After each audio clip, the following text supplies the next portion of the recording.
Hello et bienvenue à toi dans ce tout premier épisode de Pause Latte, le moment mensuel où je vais venir prendre une petite pause, me faire un bon latte et venir te parler de mes recommandations culturelles. On va parler de films, de livres, de musique, de documentaires, tout ce qui en fait a pu me toucher ou m'inspirer au cours du dernier mois. Donc je t'invite à te faire une bonne boisson chaude, à t'installer confortablement dans ton canapé et on va venir dans tout ça. Mais avant, je t'invite aussi à me laisser un petit commentaire, à t'abonner et à activer la cloche parce que ça me soutient énormément. Merci beaucoup. Et sans plus attendre, on va passer à la première catégorie. Pour la première catégorie, on va venir parler de musique et malheureusement, j'ai pas énormément de recommandations à faire, tout simplement parce que j'ai pas fait beaucoup de découvertes moi-même, parce que j'ai écouté beaucoup de choses que je connaissais déjà, mais j'ai quand même découvert et poncé le dernier album de Fawzia, qui est une musicienne, chanteuse, autocompositrice canado-marocaine. Son dernier album il s'appelle Film Noir et je l'ai adoré. Je l'ai découvert avec la musique Unethical, dont je mets un extrait juste ici.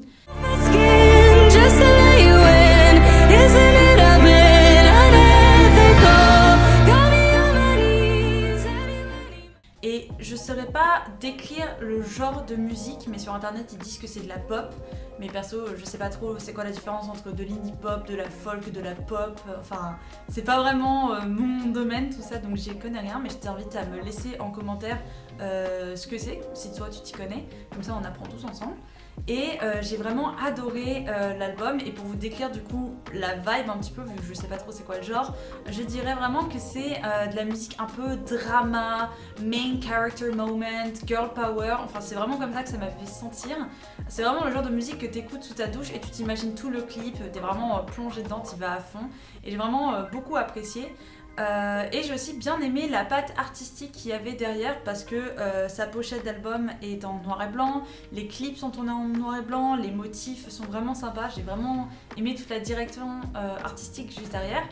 Et mes top 3 des musiques de cet album, j'ai adoré Unethical, vraiment je l'ai poncé comme Jaja. Et ensuite il y a Don't Ever Leave Me que j'ai beaucoup aimé aussi et j'ai bien apprécié tous ces mots parce que j'ai adoré le côté un peu dramatique de la musique. Donc voilà, c'est ma petite découverte de ce mois-ci que je te partage. Et on va passer tout de suite à la deuxième catégorie, les livres. Je ne vais pas te parler de plusieurs livres en soi, mais je vais te parler d'une série de romans qui s'appelle Throne of Glass ou Le Trône de Verre en français, qui est écrit par Sarah J. Maas, qui est une autrice américaine. Et c'est du roman fantastique, c'est de la fantasy, il y a de la magie, il y a des pouvoirs, il y a du surnaturel, enfin vraiment c'est de la fiction pure, mais j'adore ces livres, vraiment j'adore. C'est une série de 8 tomes. Et en ce moment je suis en train de lire le dernier tome que j'ai dévoré, vraiment ça fait que quelques jours que je l'ai et je l'adore. Du coup je pense que je peux vraiment faire un avis assez complet sur la série. Là les livres que je tiens entre mes mains c'est le 6e et le 7e tome que j'ai lu et que j'ai adoré pendant le mois de février. Et en gros, pour expliquer sans trop spoiler le livre, on va partir dans un univers fantastique et on va suivre une bande de personnages qui doivent en fait sauver leur monde contre le mal qui veut venir le détruire. On va suivre leurs histoires, leurs points de vue, on va venir grandir avec eux, on va les voir évoluer tout au long de l'histoire et surtout on va voir tous les mystères, tous les petits secrets de ce monde au fur et à mesure qu'eux-mêmes le découvrent. Tout est planifié depuis le début. Une phrase qu'elle va dire dans le premier tome va venir trouver et révéler tout son sens pendant les 50 dernières pages du dernier tome par exemple. Et c'est ça que j'adore, c'est que tu penses savoir, tu penses comprendre, tu penses vraiment être sur la bonne piste et en fait il y a un truc complètement inédit qui vient tout remettre en question. Tu pleures avec les personnages, tu cries avec les personnages, tu savoures tout le moment de joie, t'as peur quand ils ont peur, enfin vraiment j'ai adoré être connectée à ces personnages comme je l'ai été. Et j'ai aussi adoré les différents personnages et leurs différentes personnalités, comment ils réfléchissaient. Parce que comme en fait dans les romans, on va lire selon le point de vue de plusieurs personnes, on va vraiment venir les découvrir petit à petit, les voir évoluer. Et comme ils sont tous différents, bah, tu t'attaches pour les persos de façon complètement uniques à chaque fois. Tu les aimes pour des raisons particulières et tu t'es content de les retrouver, comme parfois à un moment ils t'énervent et après tu les revois plus, t'es genre purée, il se passe quoi avec lui en fait. Et tout est extrêmement bien pensé, tout est bien lié ensemble, enfin vraiment c'est la caractéristique première de Sarah J. Maas, c'est que tout est réfléchi, tout est bien écrit, tout est bien pensé, et tu penses savoir, mais en fait tu sais pas, t'es toujours sur le cul à la fin, et j'adore ces romans, je l'adore pour ça. Je l'avais découvert en lisant aussi une autre série qui est culte, qui s'appelle ACOTAR, où pareil là j'avais adoré comment elle l'écrivait et comment elle pensait ses histoires, comment elle laissait planer le mystère, comment elle mettait en place les intrigues. Et j'avais adoré, et du coup après j'avais décidé de me plonger dans cette lecture et je ne suis pas du tout en train de regretter, au contraire j'adore. J'ai commencé à lire ces livres en fin décembre. Aujourd'hui quand je filme on est début mars et je suis toujours autant amoureuse de cette série, je suis toujours à fond dedans et en fait j'adore, c'est que c'est 8 tomes c'est pas anodin, c'est quand même une grosse lecture, faut s'y mettre quoi, faut commit, mais je ne suis jamais lassée, il y a toujours un truc, un renouveau, et je peux pas par exemple vous parler du premier tome sans vous spoiler la fin, en fait genre tout est connecté ensemble et c'est incroyable cette prouesse en fait qu'elle a fait de pouvoir tout lier ensemble, et même elle vient créer un univers qui peut se connecter avec ses autres séries, enfin vraiment c'est du génie. Je pense que si quelqu'un connaît la fantasy, ils connaissent forcément les romans de Sarah J. Maas. Enfin moi je l'ai adoré.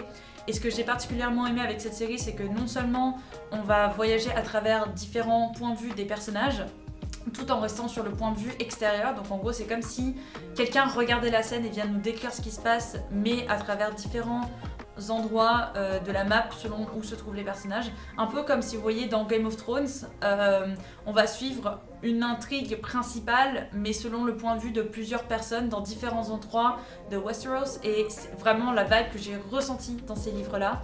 Mais du coup ce que je disais, c'est ce que j'ai adoré aussi, c'est que on peut lire cette série de différentes façons en fonction de l'impact émotionnel qu'on veut avoir. Je trouve ça fou de se dire que ces livres ne se lisent pas forcément de façon logique entre guillemets, c'est-à-dire que soit par exemple on peut suivre l'ordre chronologique, c'est-à-dire l'ordre de sortie des romans, soit on peut suivre l'arc de développement personnel du personnage principal, et donc en fonction de ça certains livres vont être placés avant ou après. On peut aussi suivre l'arc complet, c'est-à-dire du début de la temporalité jusqu'à la fin de la temporalité, ou celui qui va être l'impact émotionnel le plus fort. Moi c'est celui-là que j'ai choisi et je ne le regrette absolument pas. Et par exemple il y a aussi des façons qui sont vraiment inédites de lecture, notamment avec le tandem read, je ne sais pas comment ça se dit en français, mais en gros c'est de dire qu'on va lire 2 livres en même temps en entrelaçant les chapitres, et c'est ce que j'ai fait en février. Donc vous voyez j'ai plein de petits marque-pages, et en fonction des marque-pages je dois alterner les romans, et j'ai adoré ça parce que c'était vraiment nouveau pour moi, j'avais jamais lu de cette façon, c'est pas du tout conventionnel entre guillemets, mais j'ai adoré, c'était un exercice de lecture incroyable, et ça m'a permis de vraiment rester dans l'intrigue tout en faisant des nouvelles découvertes. J'ai vraiment adoré, donc je ne peux que vous recommander cette série. En particulier si vous savez pas vraiment par où commencer dans le fantastique, Sarah J. Maas c'est une très bonne autrice pour ça, parce que ses livres sont bien faits, sont bien réfléchis, les univers sont complets, les personnages sont intéressants, la façon de comment elle écrit ses livres est géniale. Je m'en lasserai jamais, vraiment j'adore ses livres. Donc je ne peux que vous les recommander, mais allez-y à fond les yeux fermés, vous n'allez pas le regretter. Pour la troisième catégorie, on va venir parler de films, et le mois de février a vraiment été généreux en films parce que j'ai fait plein de découvertes ultra chouettes, et je vais commencer tout de suite avec le film Annie Colère qui a été réalisé par Blandine Lenoir. C'est un film qui est sorti en 2022 mais que j'ai découvert que récemment. Et en gros, pour vous expliquer un petit peu l'histoire, on est en 1974, c'est 2 ans avant la loi Simone Veil qui légalise le droit à l'avortement. Et en gros, on va suivre l'histoire de Annie qui est une femme qui malheureusement est enceinte et qui ne veut pas de cet enfant et qui veut du coup avorter, sauf que c'est illégal. Et du coup, elle va découvrir un groupe qui s'appelle le MLAC, et en fait, ce sont des un groupe de femmes qui vont venir se mobiliser afin d'offrir un avortement fait dans les règles de l'art, c'est-à-dire pratiqué par un médecin de façon encadrée, de façon bienveillante, tout ça de façon volontaire, c'est pas du tout payant ou quoi que ce soit.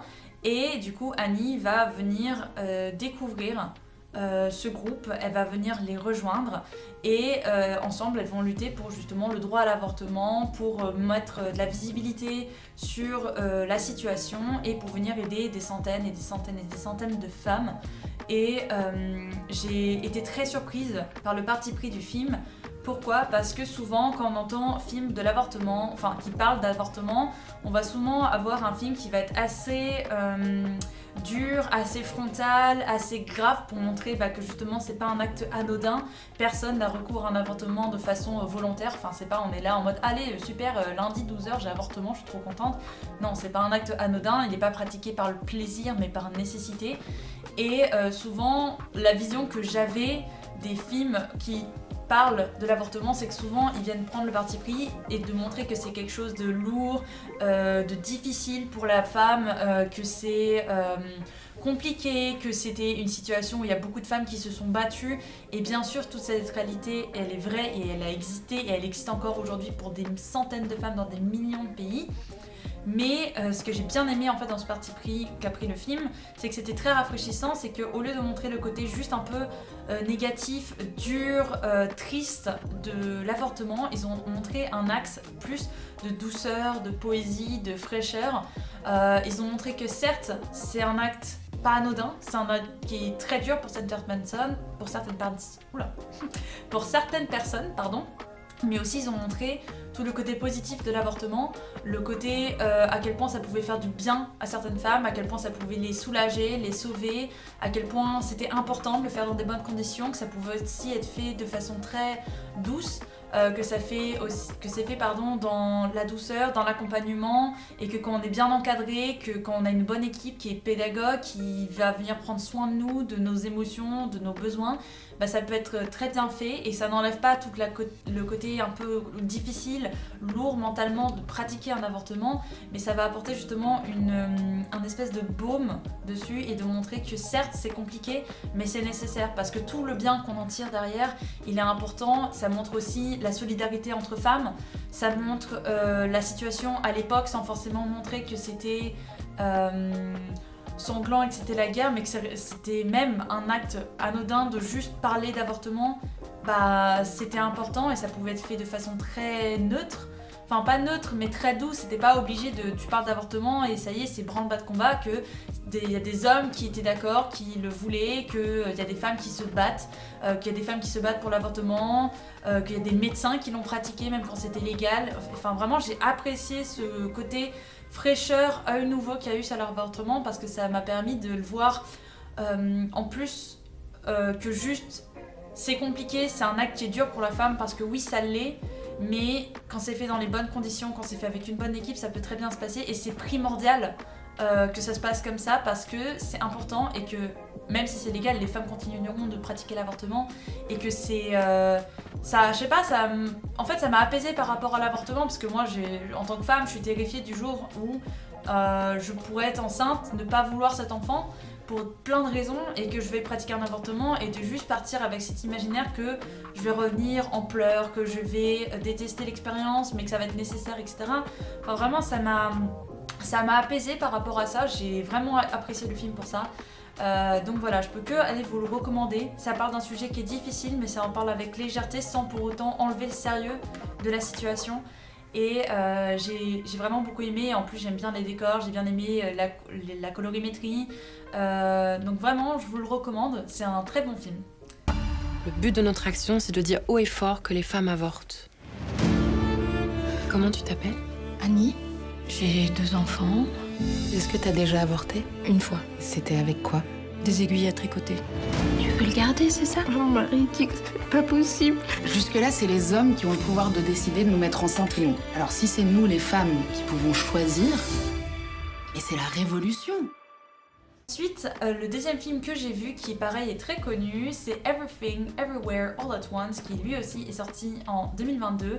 Alors moi j'arrive après la guerre, hein, il a déjà été vu par des millions de personnes et il a même remporté un Oscar, en tout cas le lead masculin a remporté un Oscar pour ce film.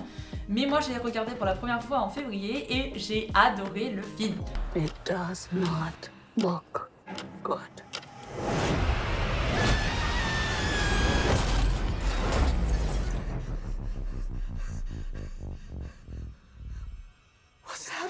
Du coup, pour vous faire un résumé, on va suivre une famille chino-américaine où, en fait, dans le film, on va venir parler des univers parallèles. En gros, pour vous expliquer, vous êtes en train de faire un choix, vous avez option A, option B, et quand vous prenez une de ces options, il y a un univers qui se crée en parallèle où vous avez pris l'autre option, et à chaque fois que cette personne fait un choix, bah pareil, ça crée d'autres univers parallèles. Donc au final, ça fait un immense réseau d'univers parallèles où vous avez une version de vous-même qui est complètement différente, et en fonction des choix, sa vie est complètement différente. Et dans un de ces univers, le personnage a réussi à comprendre comment voyager à travers ces univers parallèles grâce à la conscience. Donc en gros, il arrive à voyager à travers différentes versions de lui-même grâce à la conscience. Et le film est complètement perché parce que du coup, en fait, ils doivent sauver les univers du grand mal qui veut venir tous les détruire. Et on va suivre une famille complètement loufoque, on va traverser des univers complètement fous, les décors, les tenues, l'humour est vraiment perché, mais j'ai adoré le film. C'est vraiment immersif, on est plongé dedans, on est plongé dans l'univers. Les personnages sont bien, les musiques sont bien, les décors sont bien, l'humour est chouette, il y a des scènes vraiment où je me suis tordue de rire. Et j'ai adoré, c'est vraiment un film où tu te poses, tu prends ton popcorn et tu profites. J'ai adoré. Vraiment, il y a plein de films qui parlent de voyager dans le temps, voyager dans les univers parallèles et tout. Et lui, ça a été fait de façon très drôle et j'ai beaucoup apprécié.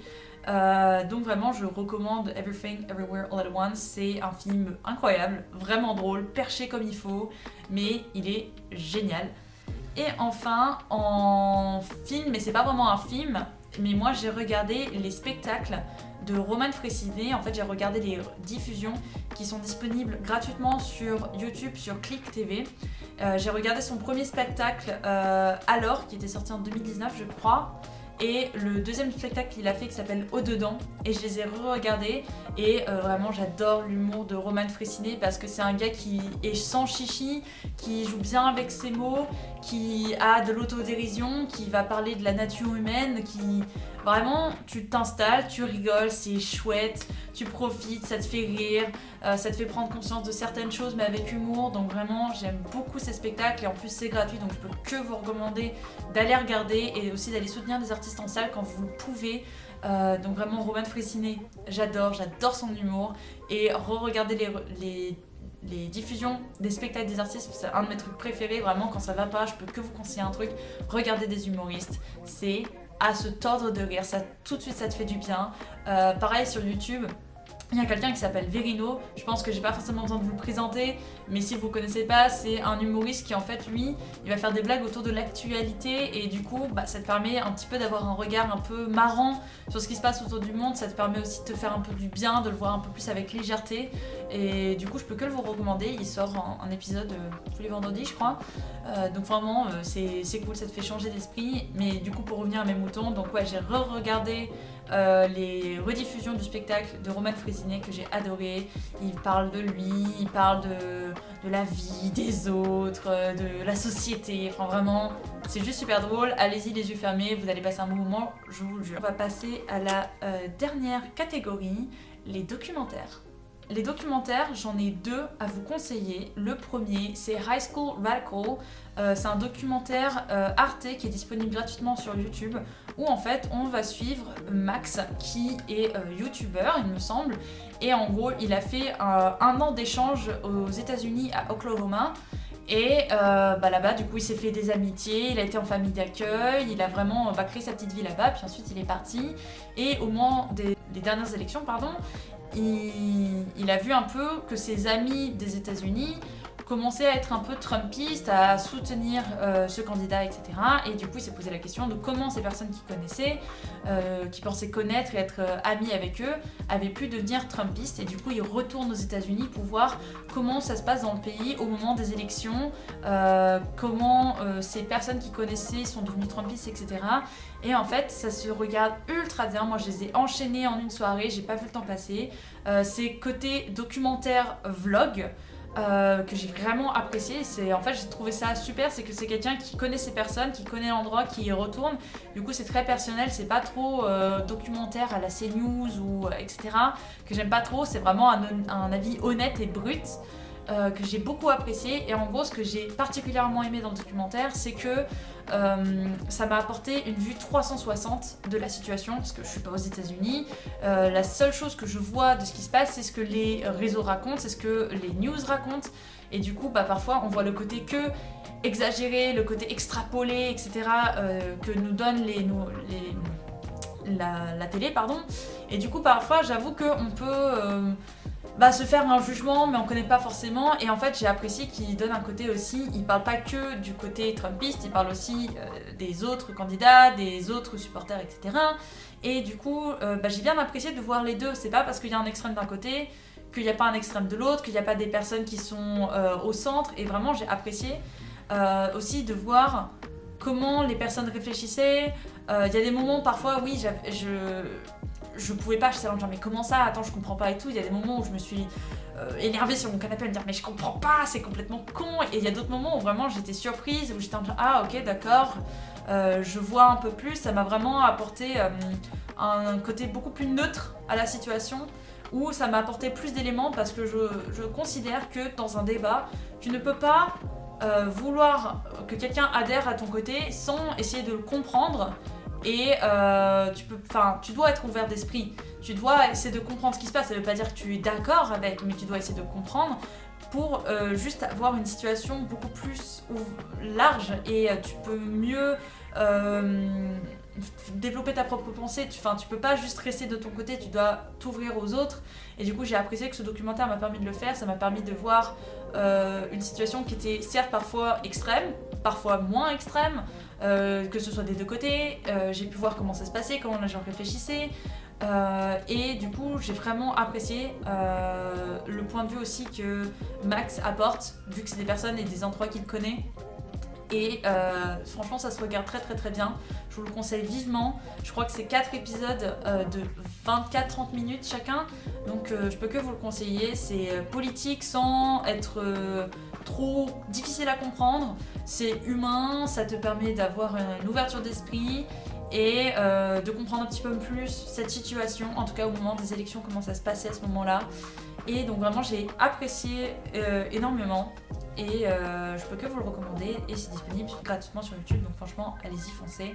Et le deuxième documentaire que j'ai regardé au mois de février, pareil, qui est dispo sur YouTube, c'est le documentaire Le souffle de vie de Natou, où elle et une équipe vont partir en Polynésie, à Tahiti, et vont venir suivre une équipe de scientifiques sur la préservation des baleines. Et le documentaire est magnifique. C'est un documentaire qui est fait avec le cœur, avec douceur, les images sont belles. J'ai adoré découvrir un peu plus la culture tahitienne, les chants, voir la générosité, la bonté des personnes tahitiennes, voir des images des baleines, un animal que vraiment ça fait partie de mes animaux préférés. Elles sont gracieuses, elles sont belles, vraiment, pour avoir vu des baleines quand j'étais petite, je me sens très connectée avec elles, avec le monde marin, aussi à la vie dans les pays où la nature est parfois menacée et qu'il faut la préserver. J'ai adoré suivre le regard des scientifiques, et c'est un documentaire certes scientifique, mais c'est pas non plus scientifique en fait, c'est un documentaire que je dirais social, scientifique, ça part de tout en fait, c'est des belles images, c'est des belles musiques, c'est des belles rencontres. On va voir vraiment l'importance des baleines, comment on peut un peu mieux les protéger, qu'est-ce que font les scientifiques concrètement pour les étudier, mais aussi qu'est-ce qu'elles représentent dans la culture tahitienne ou polynésienne. Et je trouve que c'est extrêmement important de s'intéresser à la nature. Si on ne s'intéresse pas à la nature, à ce qui nous entoure, on ne peut pas la protéger. Et j'ai beaucoup aimé de voir que ça a été fait sincèrement, avec le cœur, avec amour, de voir ces créatures magnifiques être au contact et aussi proches de l'homme et nous faire autant confiance.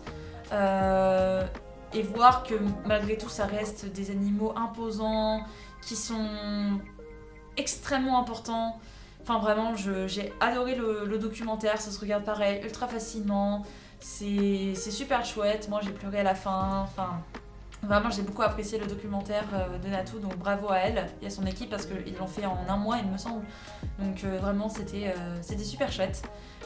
C'était une belle bulle dans ma petite journée quand je l'ai regardé et je l'ai adoré et ça m'a inspiré pour plein de choses, donc vraiment c'est ma petite recommandation, ma dernière recommandation pour cet épisode du Pause Latte. J'espère que ça vous a plu, n'hésitez pas à me laisser un petit j'aime et à me donner vos recommandations à vous aussi dans les commentaires, ou s'il y en a une que vous avez regardée et que vous appréciez, me donnez votre avis. Je suis vraiment curieuse de voir tout ce que vous en pensez et je vous dis à la prochaine pour le prochain Pause Latte.